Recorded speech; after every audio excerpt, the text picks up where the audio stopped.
Dans la suite de la série de nos vidéos autour de l'évolution de la construction de notre bâtiment,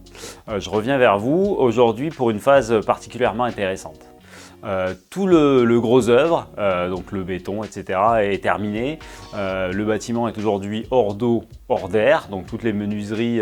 sont posées, il est étanche. Et donc on va pouvoir venir commencer à mettre les équipements actifs dans le bâtiment et commencer à mettre en œuvre toute la connexion et la connectivité du bâtiment. Donc tous les équipements actifs vont pouvoir venir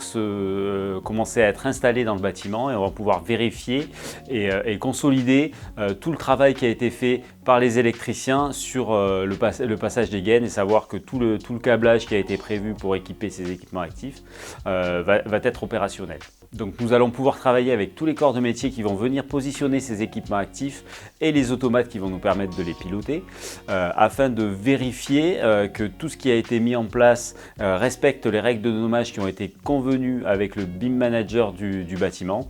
Donc tout le modèle du bâtiment, toutes les règles de nommage de ces équipements qui vont nous permettre de pouvoir les piloter le plus efficacement et de la manière la plus interopérable possible vont être respectés afin d'avoir un bâtiment plug and play qui va pouvoir être piloté par les plateformes Synox. Donc en attendant que tout cela soit opérationnel, que les câbles soient tirés, que les équipements soient pilotables, que le réseau radio pour les équipements qui vont être aussi pilotés sans fil puisse être en place, on commence à travailler toute la conception des scénarios d'utilisation de ce bâtiment-là pour le confort, pour les usagers, pour l'optimisation énergétique du bâtiment, pour qu'on ait le bâtiment le plus confortable, mais également le plus optimum en termes de consommation d'énergie. Par exemple, quelques scénarios que nous allons mettre en œuvre, ça va être le pilotage des BSO, donc des stores orientables qui vont équiper les menuiseries et les ouvrants du bâtiment afin de pouvoir optimiser l'apport en lumière pour le confort visuel, mais aussi l'apport en calories pour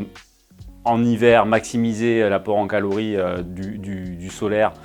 pour chauffer le bâtiment et en été, au contraire, minimiser cet apport en calories pour maximiser la fraîcheur. Tout le suivi énergétique du bâtiment sera aussi optimisé.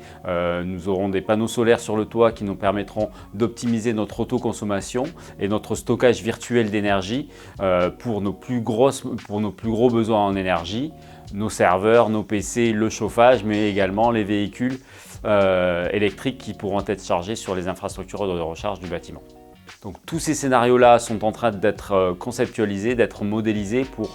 pouvoir être implémentés au plus tôt.